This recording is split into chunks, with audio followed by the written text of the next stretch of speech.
कुछ बातों से अनजान बने रहना ही अच्छा है। कभी कभी सब कुछ जान लेना भी बहुत तकलीफ देता है। अपनों से दूरियां इतनी भी मत बढ़ा लो कि दरवाज़ा खुला हो फिर भी खटखटाकर आना पड़े। रिश्तों की खूबसूरती एक दूसरे की बात बर्दाश्त करने में है।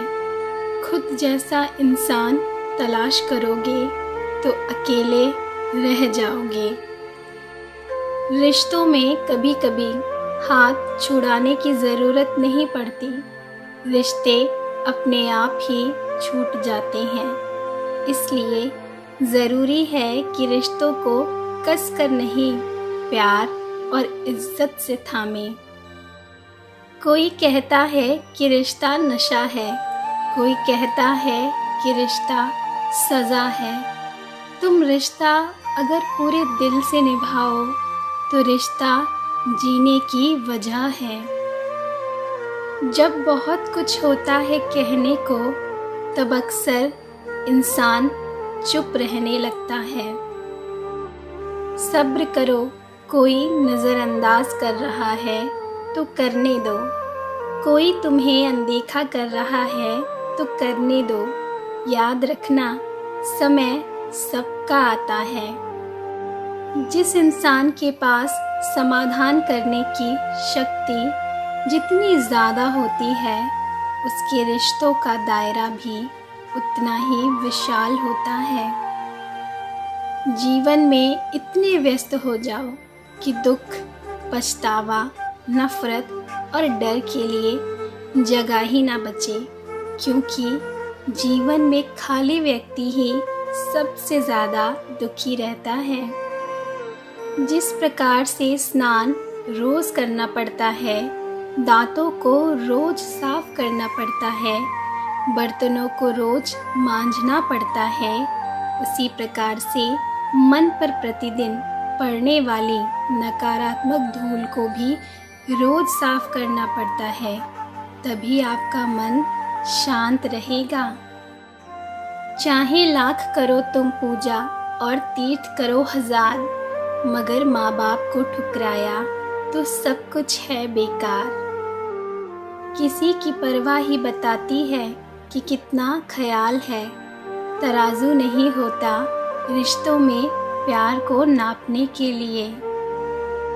खतरा दुश्मनों से नहीं, आसपास के लोगों से होता है, क्योंकि नाव बाहर के पानी से नहीं, अंदर के छेद के कारण डूबती है।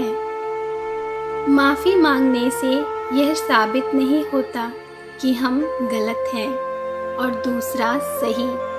माफ़ी मांगने का असली अर्थ है हम रिश्तों को निभाने की काबिलियत उससे ज़्यादा रखते हैं।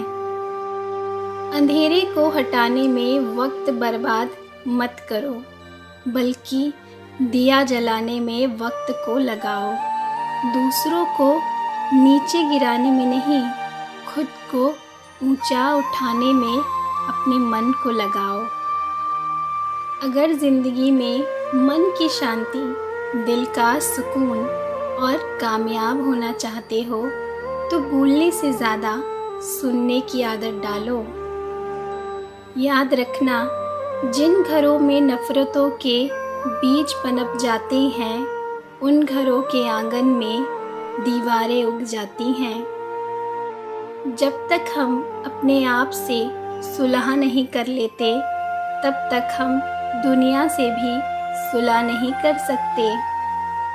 लोग बेवफा हो जाते हैं, अक्सर बेवजह ही खफा हो जाते हैं।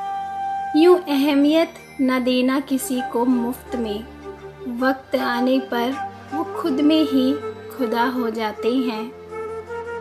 गलती उसी से होती है जो काम करता है। निकम्मों की ज़िंदगी तो दूसरों की बुराई खोजने में ही ख़त्म हो जाती है। जीवन में जब कुछ बड़ा मिल जाए तो छोटे को कभी मत भुलाना, क्योंकि जहाँ सुई का काम है वहाँ तलवार काम नहीं करती। कोई आज छाया में इसलिए बैठा हुआ है क्योंकि किसी ने बहुत समय पहले एक पौधा लगाया था। कभी कभी बिना किसी मतलब के भी अच्छे काम करने चाहिए। लोग क्या कहेंगे यह सोचकर हर कोई जीवन जीता है। भगवान क्या कहेंगे, क्या कभी इसका विचार किया है? ना किसी के अभाव में जियो, ना किसी के प्रभाव में जियो। ये जिंदगी है आपकी, आप अपने स्वभाव में जियो। बशर्ते वो गुणों से संपन्न होना चाहिए। दूसरों की मदद करते हुए यदि दिल में खुशी हो, सुकून का एहसास हो, तो वही सेवा है। बाकी सब सिर्फ दिखावा है। यदि आप दूसरों की मदद करना चाहते हैं तो खुशी को प्राप्त करने के लिए करना, किसी को दिखाने के लिए नहीं। फ़र्क होता है खुदा और फ़कीर में, फ़र्क होता है किस्मत और लकीर में। अगर कुछ अच्छा चाहो और ना मिले तो समझ लेना कि कुछ और अच्छा लिखा है तकदीर में। लेकिन अपनी सोच को नकारात्मक मत करना, अपनी हिम्मत को हारने मत देना। जिन लोगों को आप पसंद नहीं करते उनके लिए मौन सिर्फ शब्दों में रखें। आत्मा से उनके लिए दया का भाव ही रखें। इससे आप अपने लिए कोई नया बुरा कर्म खड़ा करने से बच जाएंगे। अक्सर लोग जिसे पसंद नहीं करते हैं या जिसे नफ़रत करते हैं उसे मन ही मन में कोसते रहते हैं, लेकिन वो भूल जाते हैं कि ऐसा करने से वो खुद अपने मन को अशांत कर रहे हैं और अनजाने में बुरे कर्म कर रहे हैं। क्योंकि किसी की दिन रात निंदा करना, किसी से नफ़रत करना, किसी से जलन करना, ये सभी आपको कष्ट ही देंगे। इसलिए जो बुरा है उसे तो उसके कर्मों का फल एक ना एक दिन अवश्य ही मिल जाएगा। पर आप खुद क्यों बुरे बन रहे हैं? आप उसे उसके कर्मों पर छोड़ दें। मित्रों, मैं आप सभी का बहुत बहुत धन्यवाद करना चाहती हूँ। आप सभी ने मुझे बहुत सारा प्यार और हमेशा ही बहुत सारा सपोर्ट दिया है। आशा करती हूँ आप सभी हमेशा खुश रहें और सुखी रहें।